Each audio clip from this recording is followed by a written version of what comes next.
wa tasbiru ala adahum wa jahlihim, dan hendaknya kamu bersabar menghadapi kejahatan mereka, menghadapi komentar-komentar negatif mereka, menghadapi penghinaan-penghinaan mereka, bersabar. Wajalihim, dan juga bersabar menghadapi kedunguan-kedunguan mereka. Kita maklumi saja orang dungu itu mau diapain, yang dungu aja. Ya. Dan ini tidak mudah. Anda terpancing kok. Ketika dihina orang sakit hati enggak? Belajar bagaimana supaya tidak sakit hati. Dan itu perlu latihan ya. Bersabar juga masih banyak belajar. Kita berjalan kaki saja belajar kok. Ada yang menuntun enggak? Pernah jatuh enggak? Berapa kali? Lihat aja lututmu ada berapa belangnya. Setelah Anda jatuh berulang-ulang, pernah bosan enggak? Akhirnya kita bisa berjalan. Andai kan waktu itu kapok, putus asa, saya kira Anda tidak akan bisa berjalan sampai hari ini kok. Jadi orang belajar benar, belajar sabar juga sama. Masih tersinggung juga, belajar lagi bagaimana caranya. Kalau mentok-mentoknya ya ambil kapas tutup aja telinganya. Barangkali kan gitu. Gitu. Ata'i'una li rabbihim azza wa jalla humul ulama'ul aql. Orang-orang yang mentaati agamanya, mentaati perintah Tuhannya, mentaati segala kewajiban-kewajiban yang telah ditetapkan oleh Allah, dan mentaati menjauhi segala larangan-larangan yang telah diputuskan Allah.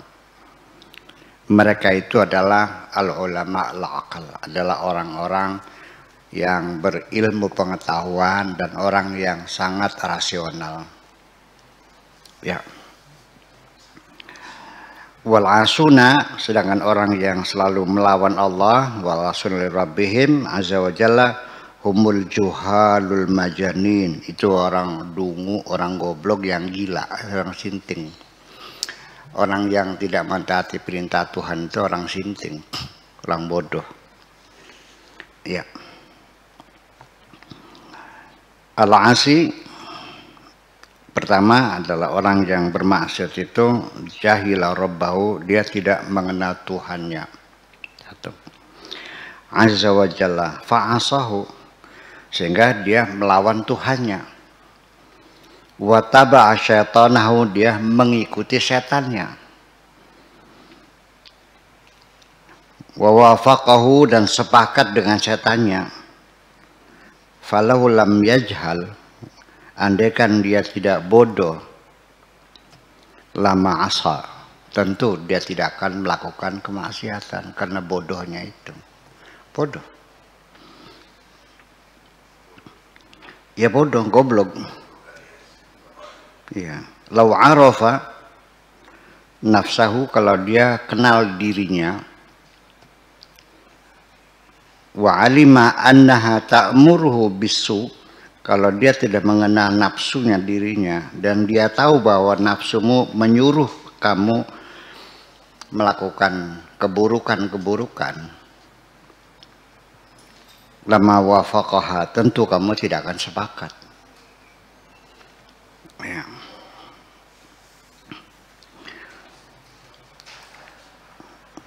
Jadi artinya dari mana kita bisa menetapkan orang melakukan kemaksiatan itu dungu? Secara psikologis, ketika orang itu tergoda melakukan perselingkuhan, ya jajan di jalanan, mampir warung, ya kan? Iya.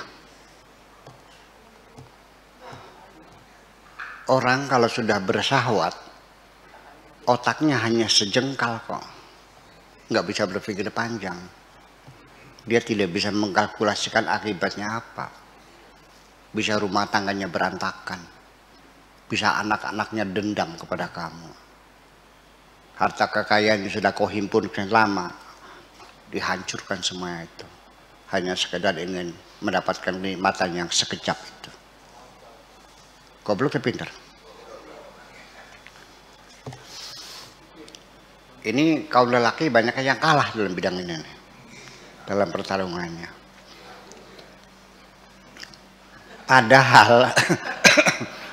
Padahal pada saat yang sama Tuhanmu berbisik ke dalam hatimu, jangan kau lakukan, itu dosa. Dan kau juga mendengar sendiri. Maka ada rasa ketakutan di hatimu, lututmu bergetar kok, jantungmu dag-digdukan. Ya kenapa kau abaikan semuanya itu?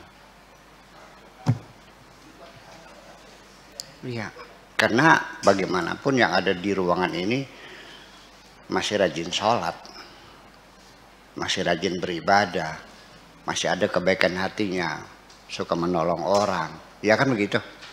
Ya sholatnya kadang-kadang subuh kesiangan, ya zuhurnya dilakukan, asarnya lupa, misalnya ketinggalan, tapi masih bersujud sekalipun tidak rutin. Itu masih ada hotline-nya masih berbunyi kok. Hotline-nya masih berbunyi, sekalipun kerasa-keresek ya, teguran tuh ada. Betul nggak? Saya ngomong beneran nih. Lutut bergetar namanya, ada rasa takut. Tapi kenapa Anda terkalahkan? Ya itu persoalannya.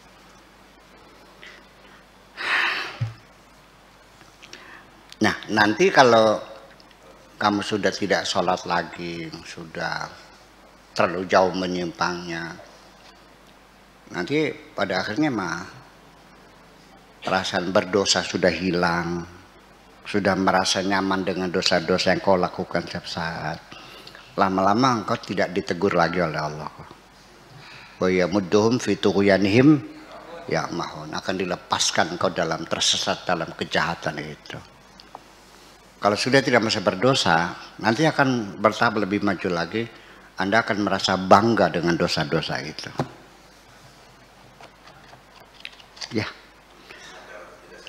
Orang yang bangga dengan dosa-dosa itu, perbuatan dosanya diceritakan kepada teman-temannya sambil terbahak-bahak. Malam ini gue ngerampok 2 rumah. Cerita dengan bangganya sebagai prestasi. Iya, dapat mobil 2, motor 4, kulkas 3. Dan sekaligus memperkosa anaknya. Dengan bangganya. Ya kan? Atau hasil curiannya dipamerkan kepada tengah masyarakat. Bikin rumah yang mewah. Seharga 50 miliar di tengah-tengah perumahan yang kumuh. Dengan bangganya aku kaya. Sudah nggak ada rasa malu lagi. Betul nggak? Ada nggak orang yang memamerkan hasil curiannya di hadapan orang? Iya. Ini bukan cerita, ini realita ya. Ini bukan dongeng, realita semacam itu. Pertanyaannya, kenapa kamu kalah dalam perjuangan itu? Sebelum kalah terjadi pertempuran sengit antara tarikan kanan, tarikan kiri. Nah, ketika nanti dalam pertempuran di dalam hatimu semacam itu, ketika engkau menyadari bahwa engkau akan kalah dalam pertarungan itu, jangan segan menciri celah yang keras. Panggillah Tuhanmu, tolonglah kami, tolonglah aku. Ya, ya kan? Allah akan menolongku. Ud'uni astajib lakum. Panggillah aku, akan kusahuti. Panggillah aku, dan akan aku sahuti panggilanmu itu. Engkaunya kan nun, ya kan Gusti nun, sumuhun, Gusti pangeran, sumuhun gitu. Ud'uni astajib lakum. Nah, kasus yang ketiganya tidak ada yang kalah, tidak yang menang, sebanding. Di situ akan mengakibatkan stres, depresi, ya, akan ada disorder, ya, emosional disorder, gangguan emosi dalam diri Anda, ya, iya, yang terjadi. Ada kegelisahan, ada kegamangan. Jadi baik dalam pertarungan yang tidak bisa selesai antara maju atau mundur, antara melangkah atau tidak melangkah, terjadi disorder, ya. Kalaupun Anda kalah melakukan kejahatan, setelah itu Anda akan dikejar-kejar oleh the feeling of guilty, perasaan berdosa, dan ini membawa siksa. Ya, setiap orang melakukan dosa, nggak usah nunggu neraka di hari kemudian, di dunia engkau sudah tersiksa kok. Makan nggak lahap lagi, tidur nggak lelap lagi, makan tidak lahap lagi, badan juga tidak sehat. Ya, kuping grebek-grebek, kepala denyut-denyut, jantung berdebar-debar. Semakin banyak dosamu, Anda harus menanggung siksa selama di dunia ini. Ya, terus nanti jadi pelupa. Nggak ingat, ya, iya, mudah kena bad mood, merasa tidak nyaman, ya, ya terserah, itu pilihan Anda. Saya tidak akan memaksa Anda, silakan, nurut silakan, enggak silakan. Yang bahagia juga kamu juga, yang sengsara juga kamu juga kok, tinggal pilih aja kok. Jadi orang pendosa itu bodoh tapi pinter. Waduh, udah sepakat ya? Iya, iya, betul, betul. Fa'asahu wa taba'a syaitanahu, tapi dia mengikuti panggilan setannya. Panggilan Tuhan diabaikan, panggilan setan dituruti. Wa wafaqahu, dan sepakat. Falau lam yajhal, andaikan dia tidak goblok, lama asal, tentu dia tidak akan melakukan kemaksiatan melawan Tuhannya. Melakukan kemaksiatan itu artinya melawan Tuhan. Itu. Law alima nafsahu, kalau dia tahu, wa alima anna ta'muruhu bisu'i lama wafaqahu. Andaikan engkau tahu tentang nafsumu, dan engkau tahu bahwa nafsumu selalu mengajak kepada yang tidak benar, pada yang buruk, lama wafaqahu, tentu kamu tidak akan sepakat kok. Artinya setiap engkau melakukan kejahatan, berarti ada kesepakatan dirimu dan nafsumu untuk melakukannya. Ya, oke, setuju. Salman, ya, oke deh, jalan. Gitu. Sadar nggak? Merasakan ada kesepakatan itu dengan nafsumu? Ya, iya ada. Ya, kam uhadziruka min iblis, betapa seringnya aku memperingatkan dirimu, hati-hati terhadap iblis itu. Wa a'wanihi, dan pasukan-pasukannya, dan konco-konconya dan teman-temannya, cuan waspada. Wa anta tashabuhu wa taqbalu minhu a'wanahu, ternyata engkau bersahabat dengan iblis dan engkau menerima, welcome terhadap teman-teman iblis. Ya, Anda bersahabat kok. An-nafsu wa dunya wal hawa wa taba, dunia, nafsu, hawa nafsu, tabiat, wa aqranusu, dan teman-teman yang buruk. Ya, berteman dengan orang-orang yang doyan melakukan kemaksiatan, berteman dengan orang-orang pendosa juga sama, kesambat juga. Anda akan terpengaruh. Ini biasanya korbannya itu para kuwu. Para kuwu nih, dia santri. Setelah jadi kuwu kok joget di panggung. Sholatnya berhenti. Iya, ya karena dia bergaulnya dengan orang-orang nggak benar. Ya, dengan cewek-cewek yang nggak benar, dengan para penjudi, apa namanya, petarung jago, ya, dengan para anak-anak yang mabok. Ya kalau kubu kan bagaimanapun juga namanya kubu, pemimpin desa, dia harus baik dengan semuanya. Terpengaruh. Ya kenapa? Ya tiap minggu dikasih jatah 2 kali gratis.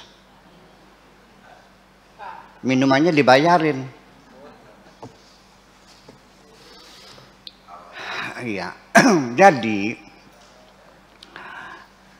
saya mengatakan begini.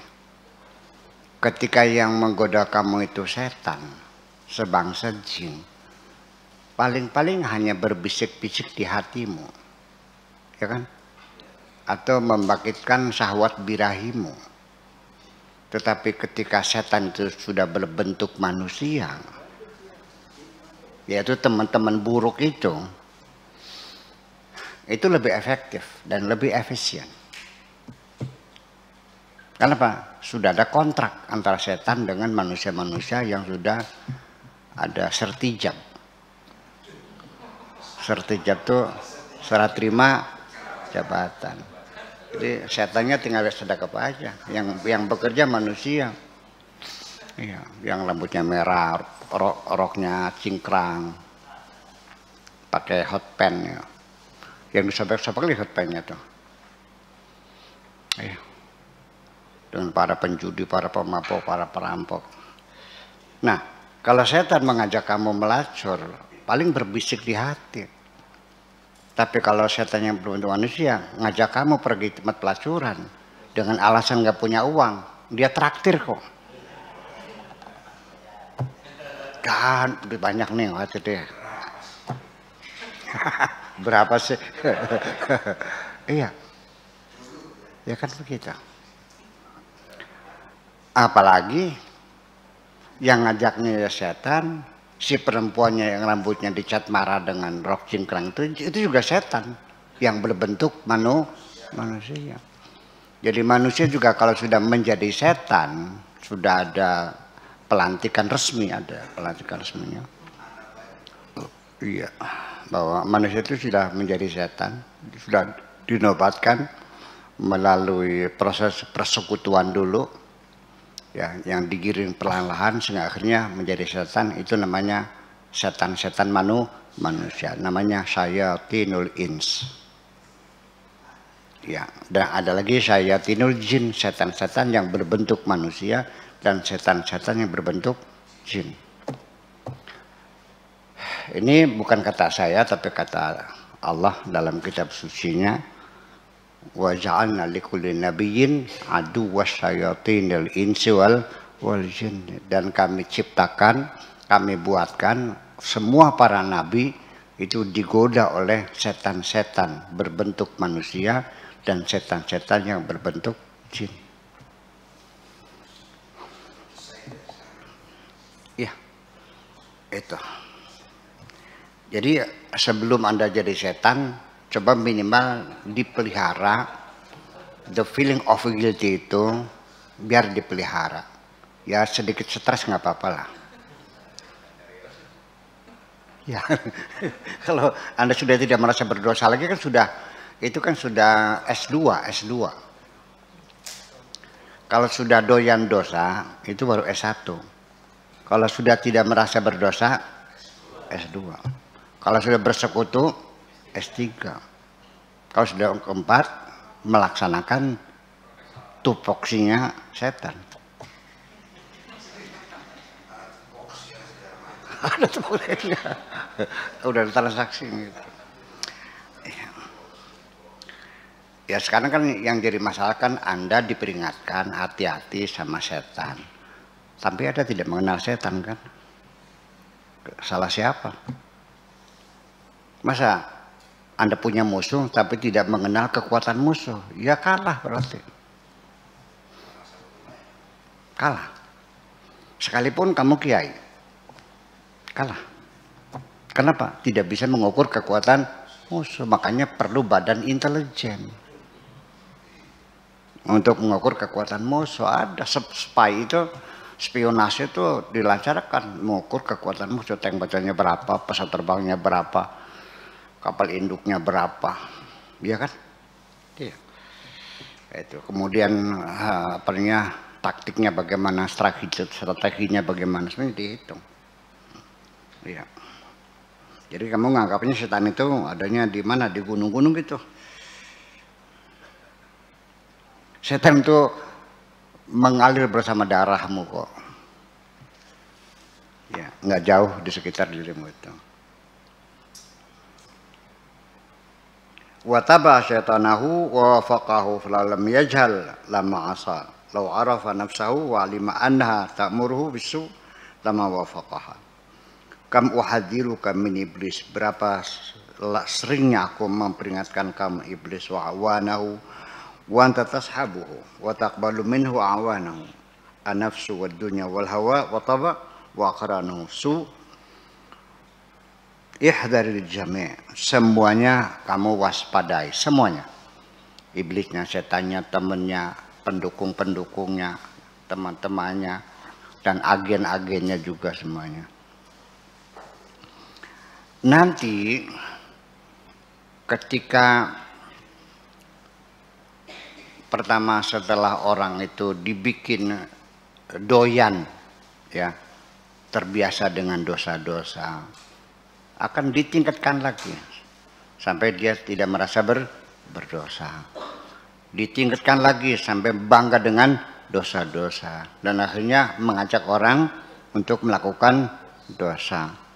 Nah, nanti dari manusia-manusia yang sudah mendapat titel S4 tuh, nah, nanti akan diadakan pemilihan, ya, yang tercanggih, yang duitnya banyak, yang kokoh, yang punya kekuasaan, nanti diangkat menjadi pimpinan setan manusia. Nah, kalau sudah dia punya kekuasaan di alam manusia dan punya jabatan tinggi dalam setan, maka setan manusia ini yang punya kekuasaan bukan hanya menggoda, tapi bisa membunuh kamu semuanya dan bisa memurtadkan kamu semua. Paham? Ya kalau setan jin maka kerja. Saya bilang kalau setan, masih pintar gue daripada lu. Saya sama setan bilang apa? Masih pintar aku daripada kamu. Jangan bohongin aku, paham kok. Ya masih pintar gak kita kalau setan? Memang dikira setan pintar gitu? Enggak. Memangnya godaan setan hebat? Enggak. Iya. Inna adu wa syaitan daif. Godaan setan itu lemah kok. Iya.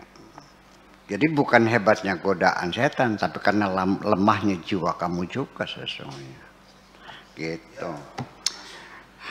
Bisa memurtadkan. Seorang manusia yang sudah menjadi setan bisa membunuh puluhan juta manusia kok. Ya, seorang setan tidak bisa membunuh satu manusia pun. Tapi manusia yang sudah menjadi setan bisa membunuh jutaan manusia kok. Ini saya bilang nih realita nggak? Realita kan? Iya. Bukan katanya. Iya, jangan kaget. Dan ada lagi setan yang punya pakai jubah juga ada, pakai sorban, bawa tasbih.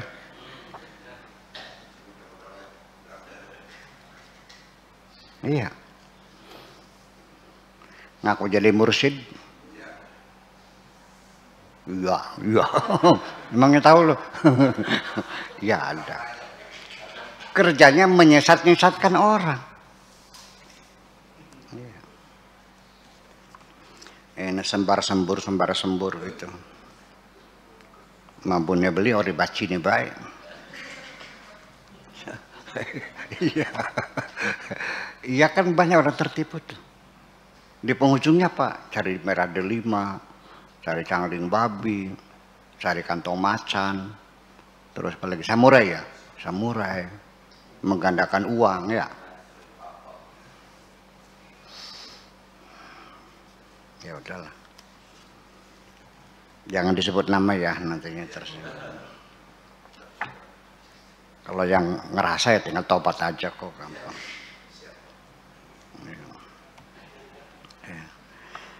Ihdaril jami' fa inna kullahum a'da'uka.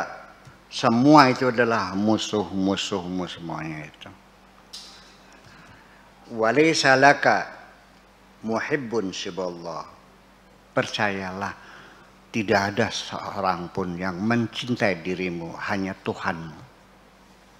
Semua itu musuhmu semuanya. Iya. Dengan sesama kamu juga sama sesungguhnya. Orang bersahabat juga kebanyakan berdasarkan kepentingan kok. Setia kepadamu selagi kepentingannya masih ada. Kalau kepentingannya sudah selesai, ya berubah. Banyak. Ya. Bahkan sampai sudah menjadi suami istri juga terjadi kok. Iya kan? Karena saya punya kepentingan. Terus sampai udah. Buktinya setelah hamil ditinggalkan kok. Betul nggak? Ada nggak setelah hamil ditinggalkan? Dia hanya mengejar kenikmatan kok. Tapi ya udah selesai. Pendusta semuanya. Saya mau bertanya, kenapa kamu sampai sekarang nggak yakin bahwa yang mencintaimu hanya Tuhanmu? Dia yang menciptakan kamu kok. Masih nggak yakin juga? Ya, goblok sih. Dasar dungu. Itu masalahnya. Iya. Fa innahu yuriduka laka. Allah itu kalau menyuruh kamu, itu bukan untuk dia kok. Dia nggak butuh sama kamu. Apapun yang disuruh oleh Allah itu adalah untuk kepentinganmu sendiri. Yuriduka laka, untukmu sendiri. Suruh sholat buat kamu sendiri, suruh zakat buat kamu sendiri. Suruh puasa aja buat kamu sendiri. Emang Allah perlu puasamu itu? Enggak kok. Puasa itu supaya secara periodik setiap tahun kamu melakukan detoksifikasi untuk kesehatanmu sendiri. Supaya jangan kegemukan. Apa kegemukan tuh bahasa Indonesianya? Obesitas. Obesitas itu dulu masih dianggapnya sebagai gejala, tapi sekarang sudah ditetapkan masuk dalam patologi. Obesitas itu sudah menjadi penyakit. Iya, karena itu penyakit degeneratif itu ya obatnya tidak ada lain kecuali pola hidup yang sehat. Iya, ya kalau sudah umur 40 ke atas ya harus sering puasa Senin Kamis. Iya. Yang sehat siapa? Oke, kamu suruh zakat, suruh sedekah, suruh infak. Maksudnya apa? Supaya jangan dihasuti orang, supaya jangan dicuri, supaya jangan dirampok.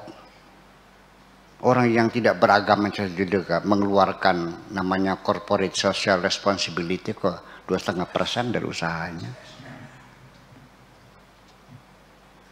Iya kan? Umat Islam lebih besar loh. 2,5%, 5% sampai 10%. Nanti yang selamat siapa? Itu persoalannya. Jadi ya selama ini ketika kita makan kenyang di hadapan orang miskin, tidak pernah merasa berdosa. Memang urusannya apa? Paling menyakitkan, mungkin kamu tidak merasa berdosa ketika kamu atob, cendawa ya atob dia, itu ya, ya cendawa ya atau itu. Ketika engkau cendawa, setelah makan kebanyakan di hadapan orang yang lagi lapar, sangat menyakitkan.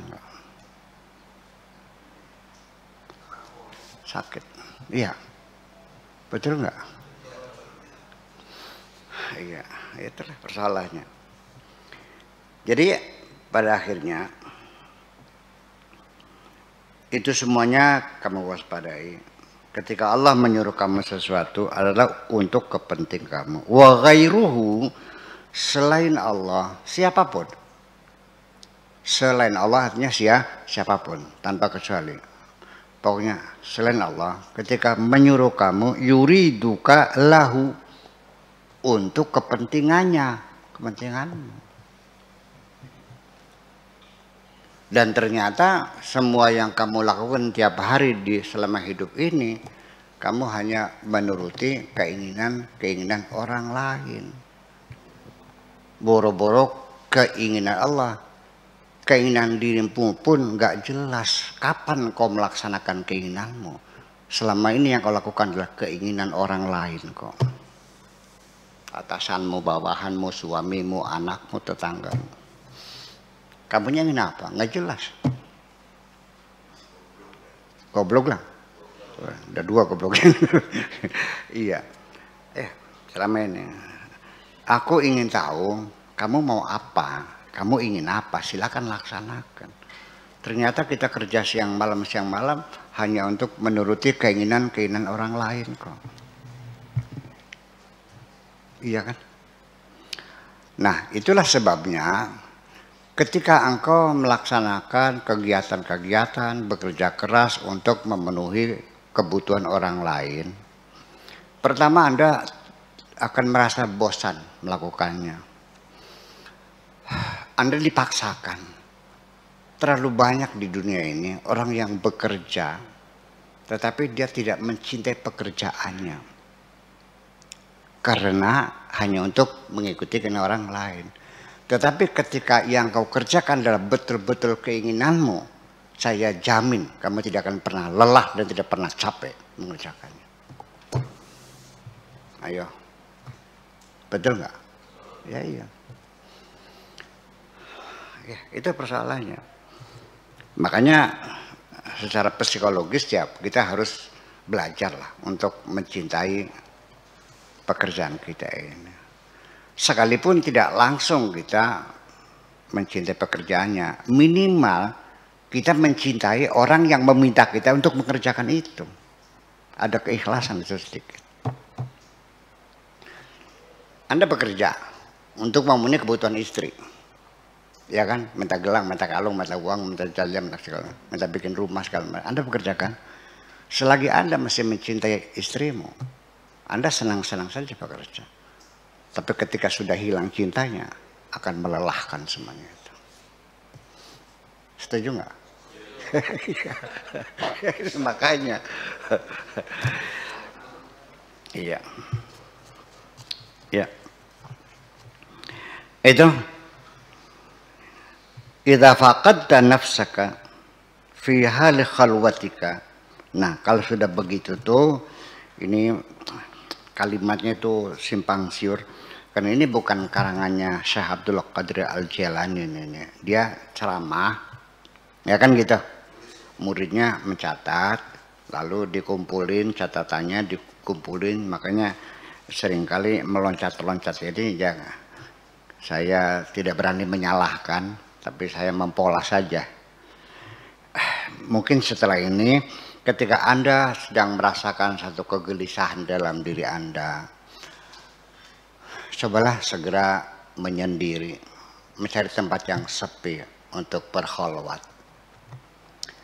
Saya mengadakan kholwat setahun sekali, tapi sebetulnya mah tidak tahun sekali ya, kapan saja diperlukan sebetulnya mah. Tapi kita kan membuat tradisi aja supaya setahun sekali, bulan Dzulqa'dah sampai Dzulhijjah, tanggal 1 Dzulqa'dah sampai tanggal 10 Dzulhijjah. Itu khalwat penting sekali untuk menemukan dirimu itu. Iya. Selanjutnya, idza faqadat nafsuka fi hali khalwatika wa talabtaha ma'a talibina hina idzin sarat khalwatuka ansan bil haqqi azza wa jalla. Ketika engkau sudah dalam berkhalwat, di situ engkau kehilangan dirimu, artinya mencapai tingkatan fana sampai tidak menyadari akan keberadaan dirinya.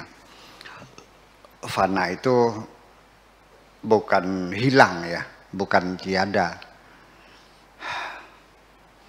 tetapi dicubit nggak terasa, disanjung tidak senang, dicaci maki tidak marah. Berarti Anda sudah nggak ada.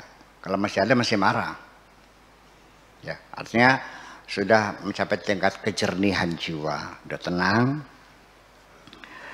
Iya, kemudian hina idzin sarat khalwatuka ansan bil haqqi.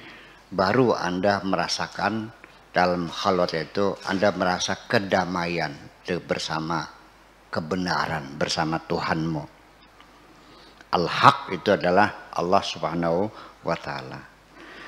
Idza tarakta nafsa ma'dunya, tetapi ketika kau tinggalkan nafsumu bersama dunia, wa qalbaka ma'al ukhra, dan hatimu bersama akhirat, ya, wa sirruka ma'al maula, dan sirmu bersama Tuhanmu, hina idzin, maka ketika itu ya sarat khalwatuka ansan billah, merasa damai. Wa amma ma'a wujudiha wa wujudi ghairiha, tetapi ketika dalam khalwat masih ada saja selain Allah yang hadir dalam dirimu.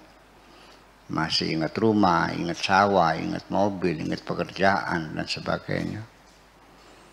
Ya, minal anfusi la yakunu laka khalwatan. Namanya bukan khalwah itu mah. Itu mah namanya nyepi.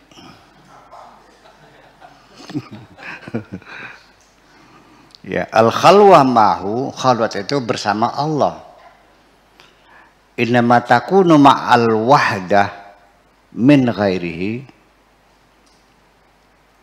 Semata-mata engkau akan merasakan kesendirian dari siapapun selain Allah, merasa sendirian. Innama tajiduhu ba'da bughdi ghairihi, terjadi kalau engkau sudah membenci siapapun selain Allah Subhanahu wa taala. Sudah engkau sudah kehilangan, sudah tidak lagi mencintai apapun selain Allah. Mata taswu hatta tara as-safa wa ahlahu. Ketika hatimu sudah jernih, baru engkau akan melihat sesungguhnya kejernihan, dan Anda akan bisa melihat orang-orang di sekitarmu, bisa paham ini orang hatinya udah jernih, ini masih butek, ini masih keruh, ini airnya tawar, ini airnya rasanya payo itu antah ya, itu semacam itu. Jadi akan mengenali satu ketenangan dan kedamaian. Nah, pada akhirnya saya ingin mengatakan kritik untuk kita yang berkhalwat di hutan. Ternyata masih terjadi juga kesalahpahaman. Di hutan khalwat, rebutan daging aja tiap hari. Geng-gengan lagi. Iya.